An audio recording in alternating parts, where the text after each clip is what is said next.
Thank you so much, and welcome to Independent Woman with Wine. I don't have wine. I have apple cider. Well, I have a Coke today, so I don't There have you wine go. either. Hey, feels well. Cheers, anyways. 乾杯! お疲れ様でした. um, um. So yeah. Tell me. You said that you moved to Tokyo, right? Mhm. Yes, that's right. And you went to other places. What inspired you to move to Tokyo as a trailing wife, and how did that transition shape you as a person?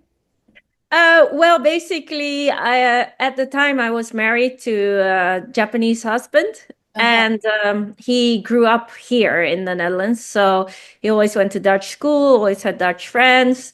So when we were together for 5 years, he asked me, "How would you feel about going to Japan and living there for 2, 3 years, and then we'll go back. It's just for experience." Mm-hmm. So I told him, "Yeah, sure, that sounds great. So see if you can find a job, and I'll come with you." Mm-hmm. So that was the reason why I went to Japan. I thought, oh, we'll just be there for a few years. I mean, worst case scenario, I can just be a housewife for 2, 3 years. Then we'll go back. I'll pick up my career and continue with my life. But yeah, reality was somewhat different. I came there, I didn't speak the language. I thought, people will be able to speak English. I mean, it's a big city, international, but no, they couldn't speak English anywhere. And everywhere I went, when I was applying for jobs, people immediately asked me, "So, you're fluent in Japanese, right?" And you're And I'd like, be like, not exactly. And then, we'll call you, yes. And then you never hear from them again. So yeah, it was pretty hard to land on my feet. I mean, I would go to the supermarket and there would be like one huge aisle with rice, and I couldn't read anything. So I thought, well, rice is rice, right? yeah. So what's the difference? So I would just grab some and take it home, and then my husband would be like, "Oh my gosh, I can't That's the ask you to whole do point. anything. This is completely wrong. This is mochi rice. You cannot just eat it normally." I'm like, how am I supposed to know that? Don't send me out to do these things that I'm unable to do. So like you be at the supermarket and like, okay, so is this milk or soy milk or what is this? Oh, So mhm. yeah, it was, I mean, you didn't have Google Lens, you didn't have Google Maps. So yeah, it was quite challenging to Oh, I can only imagine. There's an Asian supermarket here where near where I live, and I go there sometimes, and I find myself totally lost. Mm. Like, because sometimes I'm you looking for specific things, but they don't have anything. I mean, they do have some stuff in English, but a lot of things there's no instructions in English at all. So, Exactly. oh my God, what do I do? What do I do? Yeah, Yeah, sometimes exactly. thing too. Even the vegetables, I'm like, oh, what are these and what should I do with them? How do you eat them? And so yeah, it was such a eye opener to be in this I, completely different part of the world. I bet it was a cultural shock, right? I mean, how did the cultural difference influence your approach to starting a business in Japan? Did you start a business in Japan? Yes. Yeah. So Yes. how that must have been interesting. You're in a place where you don't speak the language and you're starting a business. Walk us Yeah. through a little bit. How did that go? So, I mean, initially I tried to find a job, but I couldn't. And I thought, oh, I'll just work at the embassy. I'll just hand out the passports at the window. I mean, how hard can it be? I'm assuming I don't need to be fluent in Japanese for that.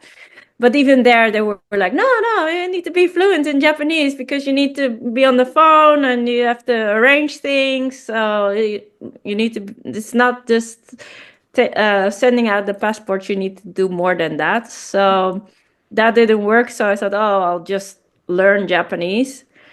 And I had studied Mandarin before because that was the foreign language I chose when I was in university. And after 6 months studying Mandarin from morning to evening, I was able to have like a conversation in Mandarin. So I thought, Chinese, Japanese is gonna be roughly the same now. I mean, same characters, so it should be easy.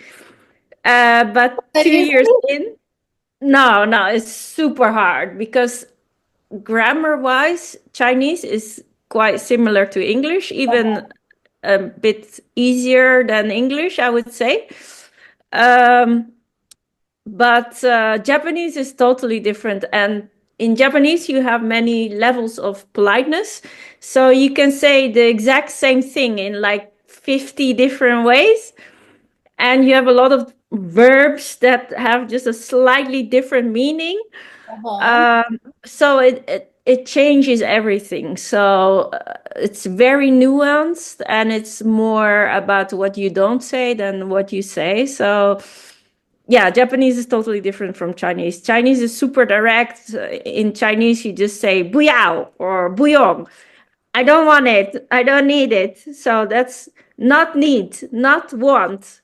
Uh-huh. But in Japanese, you'd be like, "Oh, that's starting. The wind is changing, and it's slowly. The temperature is slowly rising. You can see the bulbs with their green leaves coming from the earth, and blah blah blah." And then after like half an hour, you're like, "Oh yeah, by the way, this is what I want." Okay. Um, so yeah, Japanese is so convoluted sometimes, and I'm you sure need. it was hard, but sounds exciting too, like being in Japan. Because every time I never been, but every time I see a video or a picture, of a place in Japan, it looks like completely different. It's just like a so overstimulated, right? Oh yes, yes, for sure. Yeah, I mean, outside on the streets, there's lights everywhere, and normally in normal buildings, like the ground floor is going to be commercial, so a shop or a restaurant, and then above that it will be like apartments or something. But not in Tokyo. So even until the 10th floor or something, there's going to be businesses there. So you go up a little elevator and then you don't know where you're going, and then suddenly, oh, okay, there's a restaurant here. Huh, interesting. Yeah, sounds But interesting. yeah, but the subway, it's the exception. So when you're in the subway or in the train, you're supposed to not say anything. You can be on your phone or you can read a book, but you're not supposed to talk to the people around you because that's the time when You know, Japanese people need to have for themselves and kind of, I kind of like that. I like yeah, like a Zen moment. because here you get on the bus, on the train, everybody's talking, Hmm. people watching TV on their phones without the headphones, Yes. talking, doing a FaceTime with a friend or family, just so much noise. So I like that. I like that. I also heard that over there, trains and buses, they run on time. They're Oh, very yes, for sure. Like oh, one time I was at the train station and there was a conductor or engine driver. He was standing outside of the gate and he was bowing to everyone that came in. So I'm pretty sure he was probably a few minutes late or something. And as a penance, he had to say hello to everyone passing by the gates. For oh, being so rude to be late for work. what I mean, besides the you being there, the language was a barrier, but what other challenges did you face while you were building this business there? Well, yeah, the way Japanese people work. So, a friend of mine, she recommended that I start my own business because I was complaining to her, like, oh, I've lived here now for 2 years. I don't speak the language. I don't really know what to do. I can't get a job. And she was like, well, why don't you become a tour guide? And kind of more to prove her wrong, I started the business. She was like, yeah, all you need is like a website, an email address. That's all you need to get going and then the rest will follow. So basically, to prove her wrong, I created the website and the email address, and I figured like, no one wants to book a tour with me. Why would they want to do that? But after 1 week, I already had my first client, so that was amazing. Mhm. So yeah, my what was difficult for me was I didn't really prepare anything, so I never expected anyone to um, contact me or to want to book me. So I had to scramble to prepare, Mhm. Mhm. and also I felt like my background is not in Japanology or Japanese history or anything like that. I mean, I know the way. I've been living here for 2 years. I married to a Japanese guy, so I know a thing or two, but I would not call myself an expert. So when I started the business, I felt like, oh, okay, so my clients shouldn't suffer for the fact that I basically don't know anything and I need to learn everything as well. So I started off with really low prices, and I thought, oh, that way people will forgive me if I do something wrong. Um, and also, yeah, to learn how to interact with Japanese businesses and people who work for Japanese businesses. So basically, Japanese people hate to say no. Mhm. So instead of saying no, they will just ignore you and never talk to you again. So you need to be very careful how you approach things.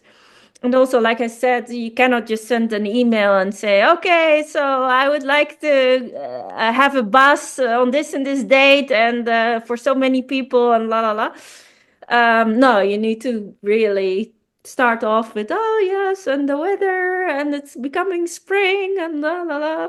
Mhm. And How long Japanese. did you do this the tour business? So I started it back in 2013.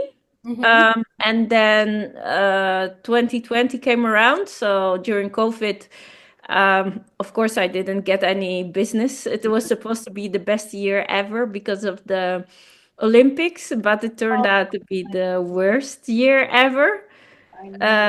So yeah, that was really hard to survive. And then 2022, the border with Japan opened up again, and everyone was like, "Ah, let's go to Japan." So fortunately, the I could pick up my business again, and I was uh, working for another company at the time because I needed some income. And then in December, I could hand in my resignation and say, Uh-huh. okay, I'm going to work for myself again. Thank you so much for the opportunity. But you're not in Japan anymore, right? You are in No, no. Netherlands. Yes, yes. So basically, during COVID, I decided I wanted to go back to the Netherlands. I mean, I'd been living in Japan for around 10 years at that point, and I was like, yeah, at least if I go back to Amsterdam, it will be easier to find a job and to kind of pick up my life. I don't know how long this COVID thing is going to last. So that's what I did. I moved back to Amsterdam. I found a job, and I told the people that I was working for I want to work maximum 4 days because I want to continue to spend one day a week working on my business. Because I've thought, oh, this COVID thing is going to go away at some point, and then everyone will be bankrupt, everyone will have stopped working, and then I'm going to be the only one left. So I kept pouring time and energy and money in my business to kind of keep it afloat. And then when the border opened up, I could say, like, yeah, I'm working for myself again. That's good. Yeah. So, Mhm. you mentioned before to me that you lost both your parents, right, in a very short Yes, that's right. amount of time. Losing both parents in such a short span of time must have been incredible tough. How did you cope with such a profound loss while managing other aspects of your life? Um, Well, I'm It always was, interested to know how people go through that because I lost my dad about 2 years ago, 2.5 years ago, oh, sorry to hear that. and it's just still something that I'm still dealing. It's still like I Yeah. accept it, but at the same time, I'm like, so especially losing both parents, I can't not imagine. So how did you like? How did you not get over? Because I don't think you ever get Yeah. over something like that. But like, how did you manage and Uh, and well, no, yeah, basically, it was 2018 when my mom was diagnosed with stage 4 ovarian cancer. And at that point, we were supposed to move back to Amsterdam.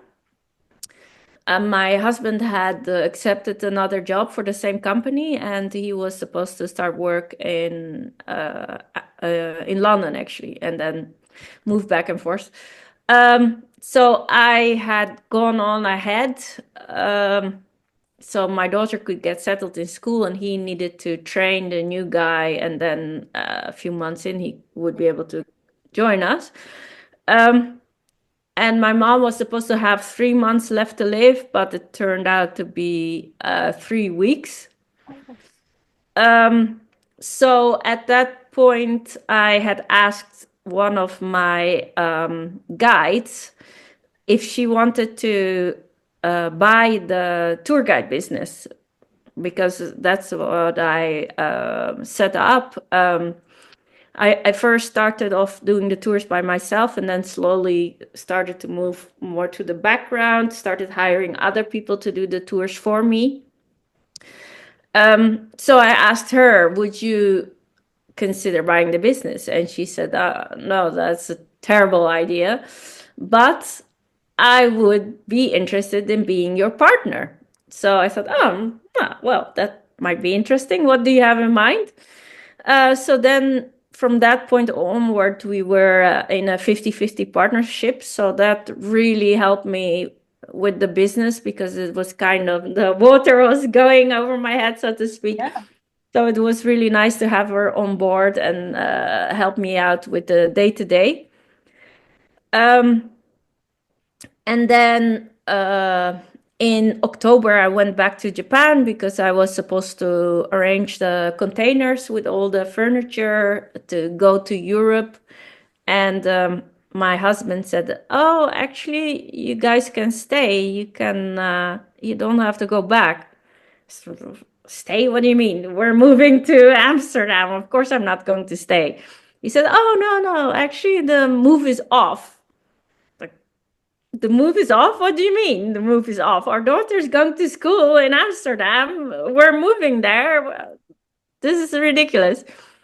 He said, "No, no, I made a mistake. I hired a guy to take over my job, but I didn't do due diligence and I didn't realize he was actually not suitable for the position. And in Japan, you can't just get rid of someone very easily. So if someone is hired, then from day one, they're basically like a permanent employee. So if you want to fire them, you need to start negotiating and give them money to kind of get rid of them. mm-hmm. So he said, "We don't have the budget for me to go to Europe now because I need to stay because this guy is going to get a year of salary, even though he only worked for 2 weeks. So that's what I'm stuck with.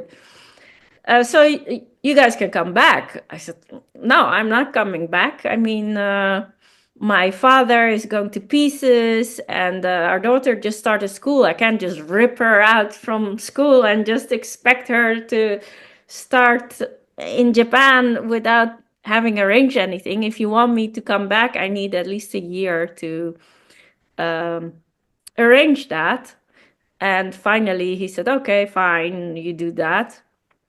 So I was taking care of my father, I was taking care of the business, I was taking care of my daughter, and trying to get over the loss of my mom passing away. But and of course I didn't have my husband there because he was in Tokyo. So yeah, it was quite hard to get over that. But I was so super busy, I didn't really take the time to think about it much. And then the next year came around. In August, I was leaving for Tokyo to move back. And then at the airport, my father said, "This is the last time I'm going to see you." So I said, "Ugh, why do you have to be like this? Come on, I'm coming back at Christmas and then we'll be together and it's going to be fine." He said, "No, no, no, no, no. Seriously, this is the last time you'll ever see me." I was like, "Ah, come on. Why do you have to be that way? You know what? Fine. I'll call you in a week or so, and I hope that by then you'll be feeling better and that we can have a talk about it." And then 2 months later, I could go back to Amsterdam to arrange the funeral because he had passed away and turned out that he was sick. So my brother called me to say, "Oh, if you want to say goodbye to your father, he's been admitted to hospital. You need to come now." So And so he knew he was sick, but he didn't tell you. no, Oh. well, I mean, my mom had given one of her kidneys to him. So he was taking a lot of medication to make sure that the kidney wasn't rejected. Mm-hmm. So I'm not sure if he was really sick or whether he just stopped taking his meds because he was really depressed. And I tried to help him to get his life back in order, but um, he found it very difficult to do that with his wife gone. They've been married for more than 50 years. So with me also leaving, I mean, I'm not 100% sure, but it wouldn't surprise me if he just stopped taking his medication and was like, "Yeah, I'm fine with it." Just too sad to keep going without his wife. Yes, exactly. So, I mean, the last couple of years had been completely about her getting sick and taking care of her. So he basically didn't really have any friends, and the rest of the family didn't come over all that much. So he didn't really have any hobbies or anything like that. So it was really hard to kind of have some kind of purpose in his life. So basically, me and my daughter were his purpose for 1 year. And then after we left, I'm not sure what happened. So yeah, that was super hard. So I had to go back to arrange the funeral and clear out the house and to take care of my um, the will and everything like that. Um, but basically, I just kept going and going, and I didn't really take a lot of time to grieve. Because my husband said, "I'm going to give you 5 days to take care of everything, and then I need you back in Tokyo to take care of our daughter." So I had the terrible jet lag. I was there and then trying to take care of everything. But I think the final moment where I really broke down was in 2022. So 2021 is when I moved back to Amsterdam with my daughter. And 2022, my ex-husband came to stay with her for a bit. So his mom still lives in Amsterdam, so he was staying with his mom and seeing our daughter. And then when he came back, he had his phone in his hand and was on his phone. So I was asking him, "What are you doing?" He said, "Oh, yeah, I'm just canceling our daughter's school." "What do you mean canceling her school?" "Oh, yeah, we agreed. She's coming to live with me in Tokyo." Said, "Who is we?" So, "Oh, yeah, her and me. We talked about it and she wants to come back to Tokyo. So I'm canceling her school and she's coming back to Tokyo." So I thought, well, there's two things I can do. I can either say, "No, this is not happening," and fight him, or I can give her an opportunity to see what he's really like and to see what it's like living in Tokyo. And then I also have some more time to kind of work on myself because I never really grieved for either one of my parents. And then moving to Tokyo and then back to Amsterdam with nothing, basically losing my business. So that was really hard.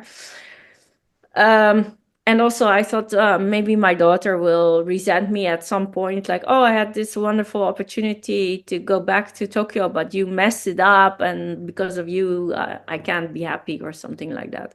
So I decided to let her go. But then finally became the came the moment like I felt like nothing. Like I'm no longer business owner, no longer daughter. I feel like I'm no longer mother because my daughter isn't here. What am I? What's left of me? I have nothing. So that's when I really fell apart. And one of my best friends told me, you need to get therapy now. So I'm going to take you to the doctor's office and you're going to get a referral to go to therapy because I don't think you're in a good shape. I see things falling down around you. So you need to start working on yourself. So that was really my saving grace. So when I started therapy, I slowly started to do better. And then when the border with Japan opened up, when I could get my company back, that also really helped me to have that freedom again and not uh, having to deal with a company owner that had totally different Totally view. expectations and plans for his business than I had. So yeah, But I that mean, would really help me.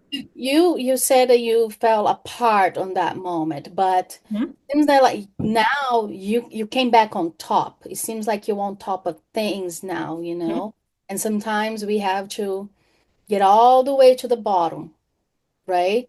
To build ourselves up, you know? Yeah, yeah, exactly. I mean, yeah, I've also battled imposter syndrome for a long time where I could see that the business was doing great and everything was great, but I still felt really shitty inside. So that was really hard to overcome. But my therapist said, feelings always are a few steps behind to reality. So you might be able to consciously understand, like, okay, this is going well. I have the numbers, but it might not feel that way. So you just have to keep telling yourself you're doing great, everything is wonderful, and uh, what you've achieved these past years is amazing. And then it will take some time for you to actually start feeling it in your heart as well. So yeah, I mean, the business is amazing. Fortunately, my daughter is relatively happy in Tokyo now. She has her friends. She's doing amazing in school. How old is she? She's 10 now. She's 10. Uh-huh. Mhm. And kids, it's so amazing because kids, they can move from one country to another and they just adapt so well. They pick up the language and they adapt to whatever it's around them. That's a good thing about Mhm. kids, you know. Yeah, Uh, yeah, yeah. but kids are like that, but we are not. Grown-ups, I mean, No. me, like changes, it takes me a while to adapt to a big change, you know, especially like that. But I think like it seems like you have a purpose now. Like, can you see yourself like look when you look ahead, like to 2025, after everything? Because it seems like 2024 was a hard year for everyone. Because everyone I Yes. talked to, everybody's like, "Whoo, I'm so glad this year was over." You Oh, know? God, yes. Yeah, so I had this gathering with lovely ladies on a group that I have. and we all met up. We did vision boards and stuff like that. And we're Mhm. all trying to look at the good things in 2024 and what are the good things that we are hopeful for 2025. Like in my case, it's continuation. Continue Mhm. to put myself in a priority to do the things because towards the end of last year, I was like, you know what? I need to put myself first. I need to do things for myself. Whether it's in a hair salon, get my hair dyed, or go to a spa, or just take like 5 minutes of a meditating for myself. So, Mhm. can you tell me, do you see that for you in 2025? Like, do you see big hopes, big expectations for you?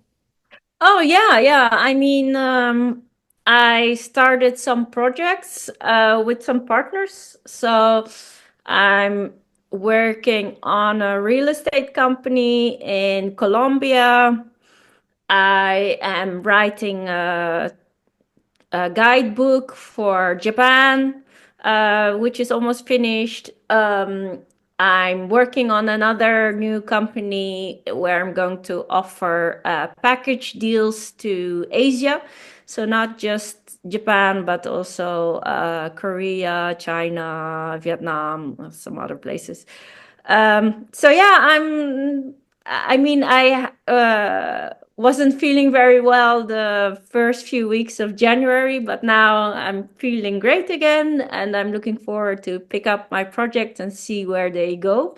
That's So great. I'm going to give it a year to get everything off the ground and see how it goes with the new partners. And I mean, if it doesn't work, then it doesn't work, and if it does work, then it's going to be awesome. Yeah, hey, there are there was something that we were talking about yesterday. There are no failures, just Exactly. lessons to be learned. Mm-hmm. Yeah, I totally agree. Yeah. So going through all of that, is there like a one thing that you can remember that you found the strength to rebuild the business and move forward after like those challenging times? Like, what was that one thing that you held on to it and said, I have to keep on going? It's horrible Yeah. right now. Uh-huh. Tomorrow is another day, or next year's another, there's always tomorrow because there's one thing that doesn't stop for all of us is time. Yes. Doesn't stop Well, for anyone. if I'm totally honest, in the summer of 2022, I was suicidal. I was thinking about maybe ending my life. And my daughter was basically the only reason why I didn't. But a therapist told me,